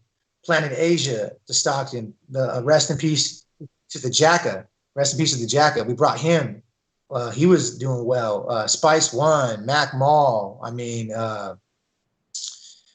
all kinds of people in the rap game, you know, we brought out and performed with. And I even had a sub band of Mars Volta come out one time, which was Ike's band. I forgot the name of it. It had a girl singer, but it was like some of the people from Mars Volta were in it. Wow. And yeah, so it was pretty crazy. So I mean, the shows that what we were able to do out here is actually was big because it wasn't really being done it was being done by some people, but it's so hard to do, you know, like there would be times where people would have things cracking and then something would happen, you know what I mean? And it's just really difficult to keep anything consistent for very long. So the shows that we did for a long time, and everybody that was involved with all that, shout out to everybody. I cannot name everybody. There's too many fucking names. You know, I've done hundreds of people. But when I came back to Stockton this last time, I was gone for a year. I was in Santa Barbara. You know, my ex-wife, she was in nursing school, so I moved her out there. And I did do 2 shows out there, but they weren't that good. But when I came back, it was like, it's on and cracking. You know what I mean? It's on and cracking. I better start doing some fucking shows. I better start doing some motherfucking MMA training and sparring and shit. I better start doing some fucking shit, or I don't know what the fuck I'm gonna do, but it's not gonna probably be healthy for me. So the show we did with you, bro, I mean, that was a great show, man. You guys were fucking awesome, dude. Like I was highly impressed with the set. I mean, just the fucking theatrics were just fucking awesome, dude. It's fucking, the energy is awesome. And you guys are dope, you know? So it was like, you gave us a good environment to do it in. I mean, we get told our live show is everything about us, but you know, it's so much easier when you play with so many good and different musicians, and so many musicians who are stoked to be together. You know what I mean? It was great to see you play. Our friends in Broke Note Undertones showed up. You know, I don't want to interrupt you, man, but I don't want to forget. But I think that you're right. Like in Stockton, what I wanted to happen. And I'm not a promoter, dude. I hate getting even seen as that, you know, because I just like, if I can get a venue, then I'm like, well, come on, you know what I mean? Let's go. You can come rock, you know, whatever, you know, because no one gave me a chance. But the best shows are like that show, or when you have multi-genres and musicians and are united in music, man. And it's the fucking best shows. And it completely does something for my city, because my city has so much dark energy, so much negative energy out here. I love my city to death. I'm Stockton through and fucking through. And I mention on every stage I ever touch, I'll forever will. You know what I mean? And I'll ride and die for my town. But what I'm saying is the energy is crazy. So the energy that comes from that kind of like, that musicians from different genres and experiences come together, it for that night and maybe a little bit after, it puts that energy out in the city. And it's a beautiful fucking thing, man. And I really thank you for coming out there and showcasing your guys' talent, man. Thank you. We gotta do a show together again, you know? Oh, dude, most certainly. Once we can, I'm all about it. What was your boy something Homicide? Yeah, Swift Homicide. He was Swift Homicide. Yeah. Dude, that kid was great. You know, it's nice to see horrorcore rap alive and well in the 209. And I felt bad because he came in, blooded up, had his mask on, had his gimmick on. I talked to him for a minute while I was loading in, and I was like, dude, you were great. Sorry I tried to hand you the joint in the middle of your fast, you know, in your fast flow because you couldn't hit it. You know, if you want, come hang out with us. We'll burn one on stage. And he was just like, I got to go to work. Like I'm getting dressed to go to work in the parking lot. And I just thought back to the days when I was doing the same shit. You know, I'm driving to work, wiping face paint off and blood off because I got to be at work in 45 fucking minutes. You know, Yeah. and he works very hard, man. He works very hard. And it shows. He was great, you know, and everybody that night was really dialed in. That was the first time I ever met Perp Reynolds, who won a Modesto Area Music Award for hip hop the same night we won ours for metal. And he actually wasn't at the award show because he was at work. And, you know, so when we finally got to sit down and talk, he's like, dude, I've heard a lot about you guys forever, you know, forever. And this is my first chance I get to see you guys. And we were up front for his set and he was up front for ours, you know, and that was just cool. That connection you make when, like you said, you step outside your comfort zone, your box, you know, you're no longer just playing with another metal band that you probably played with 300 times. You're playing with a rapper from your hometown, same town as you, and you ain't never shared a stage together. Crying fucking shame, and I'm glad you were able to bring that together. Yeah, man. It's there's, you know, honestly, it's way more than me. Like in those shows that came back, my sister Ronee, man, Ronee, she's super responsible for how all those shows turned out. I mean, she was the MC that night, right? Yeah, she was the host that night. She was the host. She's like, yeah, I remember her. She's awesome, dude, and she's like really responsible for how the whole thing turned out. So I came home, I couldn't have done any of that shit this last run. So I came home without her, you know what I mean? And she's going to start throwing stuff again very soon, you know what I mean? And you guys are invited to come rock for sure, you know what I mean? And Perp Reynolds, man, you bring up Perp Reynolds. Perp Reynolds is definitely a Stockton pioneer, you know? Definitely a Stockton pioneer.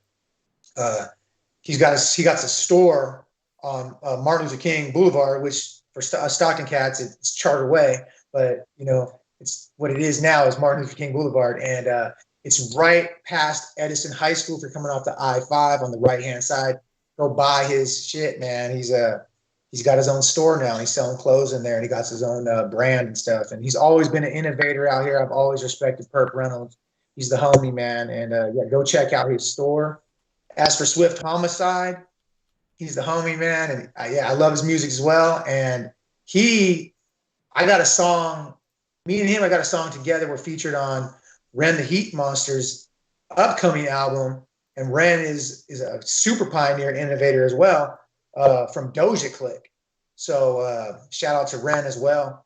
And me and Swift got a song. So I brought some of my more darker shit on that. I can't wait to hear that track. So it's the three of us. It's Ren the Heat Monster, Swift Homicide, and Ben Kaos. You know what I mean? So like that's gonna be a fucking jam when it comes out, man. And I'm looking forward to hearing that. And Ren, you know, Ren's like one of my elders in this game too, you know, and Mr. Peabody, and they gave me a lot of great advice and just like in life, you know, and they always shown me love. I got a half and half album, a little collab album with Mr. Peabody.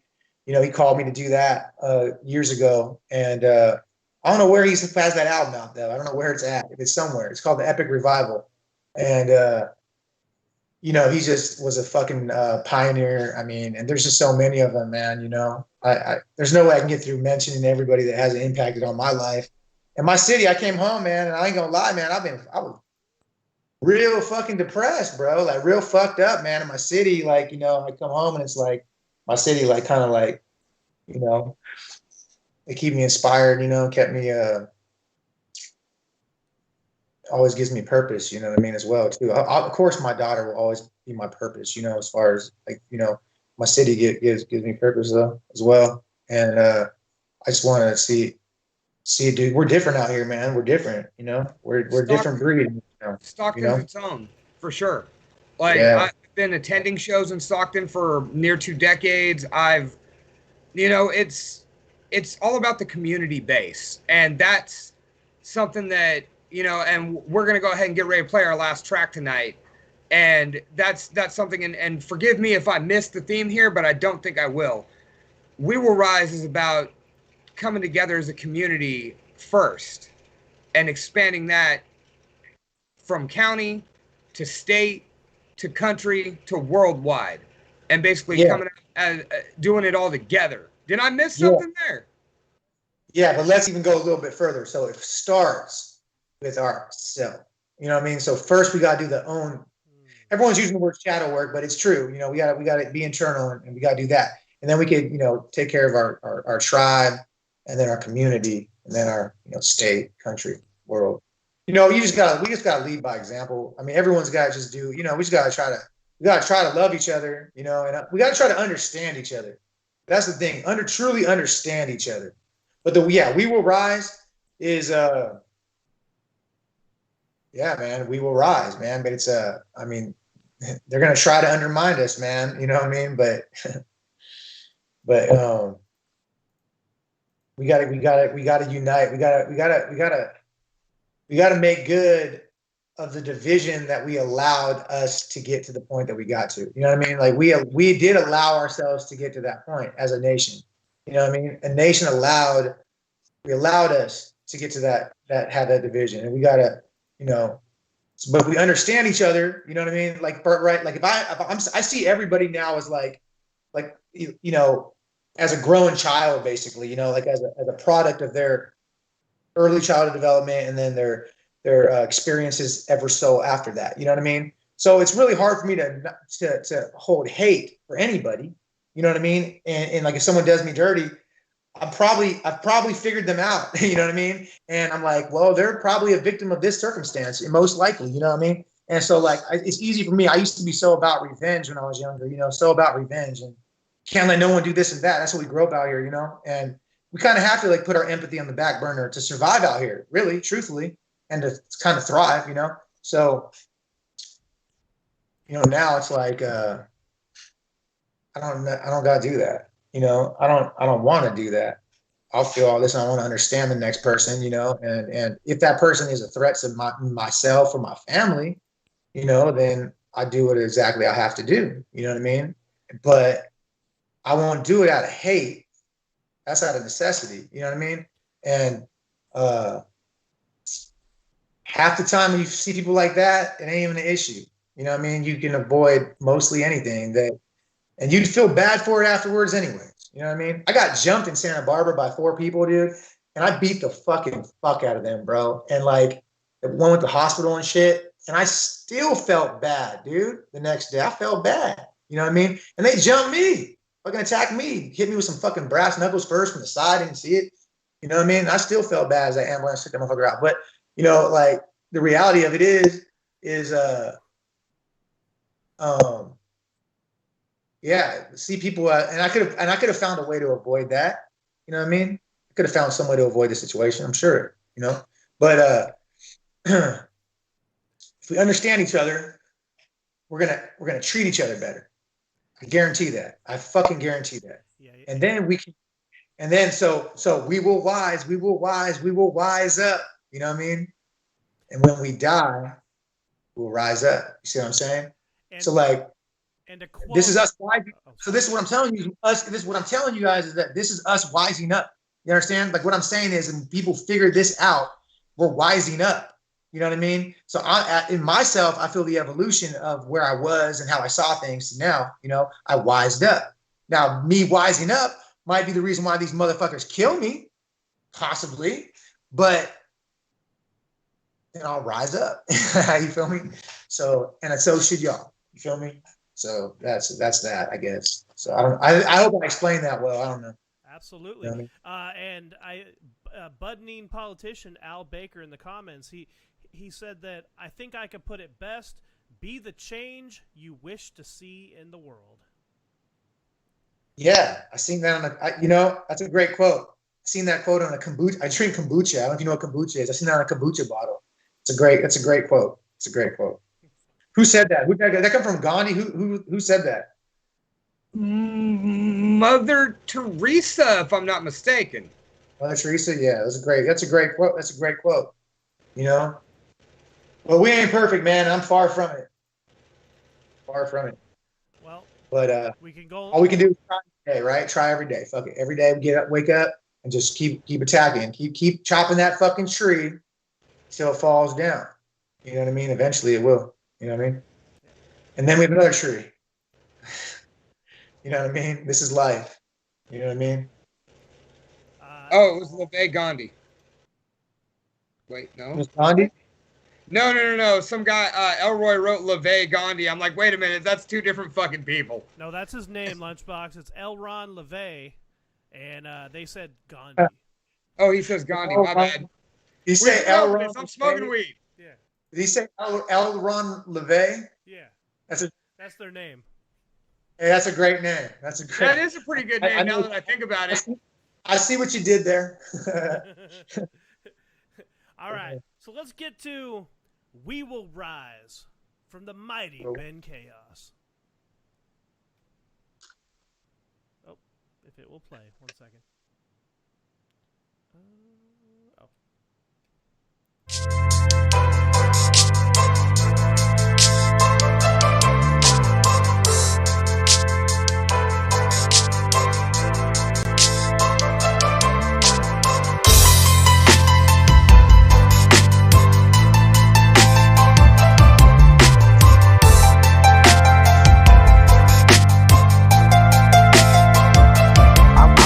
I woke up this morning and I thought to myself I'd write a verse today. I can't ignore this music, man, I feel it in my vertebrae. It occurred to me I may have been neglecting all my talent, so I write this verse in hopes that I finally find some balance. This life's a challenge, but it's everything we make it. Don't let it get you down and fill your whole heart up with hatred. We say shit, and by God, we will create it. We made it, and I cannot wait to hear you say it. They praise it, but some only respect the victory. But growth is in the process, everything else, that's history. It ain't no mystery that proof is in the practice. Sometimes I get so lonely, I feel like a desert cactus. The saddest people often produce the greatest art. They smile on the outside, but inside they're torn apart. The dark consumes, but a little light brightens the room. Their legions of doom float around just like balloons. We will rise, we will rise, we will rise up. And when we die, we will rise up. They will try to undermine us, but they can't, 'cause vanity does not define us. We will rise, we will rise, we will rise up. And when we die, we will rise up. They will try to undermine us, but they can't, 'cause vanity does not define us. They despise us, but it really doesn't matter now. Even though the stairway to heaven feels like a ladder now. Don't ask me how, I keep climbing and climbing up. I had to clear my head, the information that was not lining up. Drying up my motivation, dimming my frequency, clouding me with thoughts on the other side of decency. No peace in me, I grow numb as I walk around, eyes focused on the ground, feeling like a clown. I really miss my town, but this voyage is crucial, so it's pedal to the metal. No more being stuck in neutral. Attacks are futile when you realize your body is a fucking vessel. Still I'm living like I'm rocking to some heavy metal. We will rise, we will rise, we will rise up. And when we die, we will rise up. They will try to undermine us, but they can't, 'cause vanity does not define us. We will rise, we will rise, we will rise up. And when we die, we will rise up. They will try to undermine us, but they can't, 'cause vanity does not define us. We will rise, we will rise, we will rise up. And when we die, we will rise up. They will try to undermine us, but they can't, 'cause vanity does not define us. We will rise, we will rise, we will rise up. And when we die, we will rise up. They will try to undermine us, but they can't, 'cause vanity does not define us.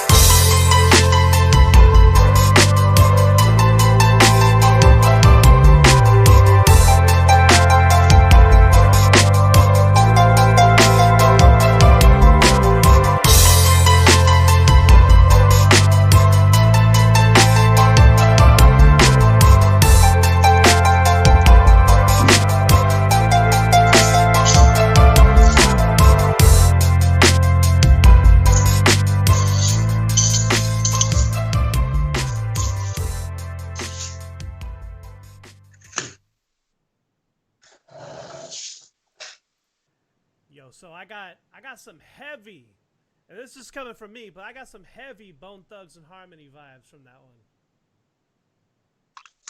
Bone Thugs and Harmony is one of my favorite groups of all time. Oh no shit. And Bone Thugs and Harmony was the dopest fucking rap show, the dopest rap performance I've ever seen. And that was in Modesto at the Fat Cat, and ended up smoking with those cats after and shit. And they were my favorite rap group, dude. Like, I mean, shout out to my homie Killer Priest and Wu-Tang. I mean, I like Wu-Tang a lot too, but motherfucking Busy Bone, that motherfucker is like possessed on stage, man. Shit, Dude, bro. when I got to see Bone Thugs do the East 1999 Eternal Tour, that it's like 7th grade all over again. You know what I mean? Yeah, that's my favorite group, bro. Like, of all time, like when I was younger, like that was my favorite group. You know what I mean? Like, yeah, man, them motherfuckers were dope to me. That was like the original vibe music. When it comes to rap, like that was the original vibe. Everyone's on a vibe now, these kids, like that was vibe music. That was the original vibe rap music for rap. You know what I mean? Like before that, it was like there's a lot of storytelling and there's things, but it was like, and I mean, I'm sure there was other things I'm forgetting that were probably before them that was like that, but in different things. But like that was really like kind of put in everyone's face. You know what I mean? That got really big and was on the radio and shit. Like as far as rap is concerned, it like had that vibe to it, like that. It was the first time you heard it done in harmony. It was the first time you heard it done with a real musical element outside of the good instrumentals. Yeah, and there was other artists, but at that they got to that level of fame, to where it was being played, on the radio, and and so where, it was like Boys to Men, hip hop edition. Nah, don't say that's about them, bro. Well, no, I get where he's going with it, though. I get he doesn't mean it in a bad way. And besides, what the fuck's your beef with Boys to Men? Hey, I liked Boys to Men when I was a kid. Shit. I still like Boys to Men. Dude, I sung a Boys to Men song in 6th grade in front of my whole fucking school with one of my homies, bro. Which one? We did not End the Road. It was Hard to Say Goodbye. Hard to Say Goodbye Yesterday. The funeral song for every 90s movie. Yeah, probably. Yeah. Yeah, dude. And it was like oh God. I don't feel like I'm a singer. I'll tell you that. But 6th grade, we did that shit. So that was actually my first time in performing any kind of musical shit in front of like a lot of people. Because there were a lot of people. It was a whole school. You know what I mean? So there was a lot of people there. I remember being pretty fucking nervous about that. So that was kind of crazy. I forgot all about that. That's so fucking crazy. I forgot totally about that shit. That's fucking insane. The reason what we did was we could drag that out of you. What's that? Well, we had to do a song. We had to do like the project was like Egyptian theme or some history shit or something, and we had to like. So we just decided we just would fucking change some words around. You know what I mean? But hey, I wrote my first rap when I was probably like 8 years old, and I wasn't even rapping when I was younger, dude. I just wrote a rap because I was like, I want to see if we could do this. Me and my friend Clint, and it was like we're like eight years old, and I think we wrote it about like sports or some shit.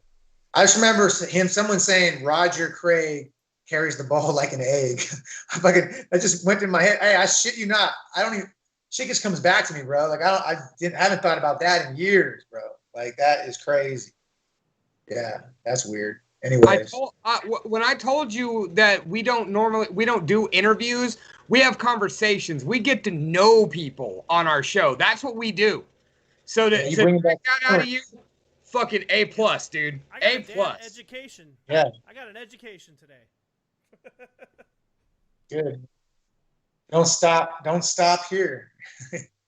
Keep getting it. Absolutely.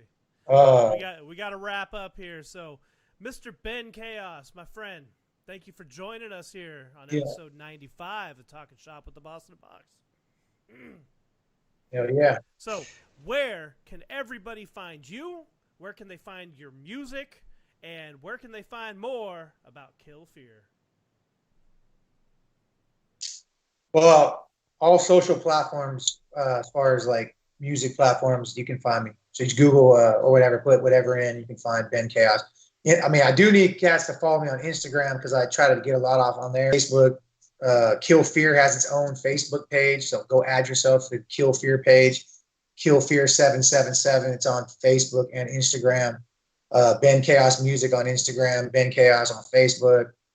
Spotify, Apple, Amazon, all the other shit. Also, stay tuned because I'm probably going to do a record release party very, very soon. And it's going to be live stream, but we're also going to like actually have a show regardless of what's going on. So people can go or not go, but we're going to do a show regardless. So stay tuned, man. Thank you all for having me out here, though, on having me on this podcast because I learned. I got to think of some shit I hadn't thought of in a long time. You know what I mean? So I'm like, Ben, thank you, like I said, for having us step outside our comfort zone a little bit. Thank you for making this as opposed to the usual, my tagline for us is we bullshit about the bullshit that you want to bullshit about. And thank you for actually making us a serious show for once in our lives. And I had a great time with it. This is, once again, introspection has been the theme of the night. And it's made me think about us and how we work. And dude, upwards. I think this episode's going to elevate the level of our show. I appreciate it, man. You guys are doing a great job. Keep doing it, man. I mean, you guys are naturally good at this shit. Just keep doing it. I mean, podcasts and shit, that's a lot of good can come out of podcasts. You know what I mean? A lot of good, a lot of learning, a lot of fun. I mean, comedy, like it's good. It's good. It's a good form of art right now and entertainment that it's good to see you guys taking advantage of it and doing that. You're doing a good job at it. So keep that shit up. And I'll definitely come back on here, man. And we'll have some drinks next time. Right, since you're on the sober mission till the album's released. Till the album's completely released, I'm staying sober. I put those parameters on myself, That's the martial artist in me, you know what I mean? So thank you, sir. It's been good though. 14 weeks. I'm 14 weeks sober right now, which has been a blessing. It's been good. That's big shit. Good. For real.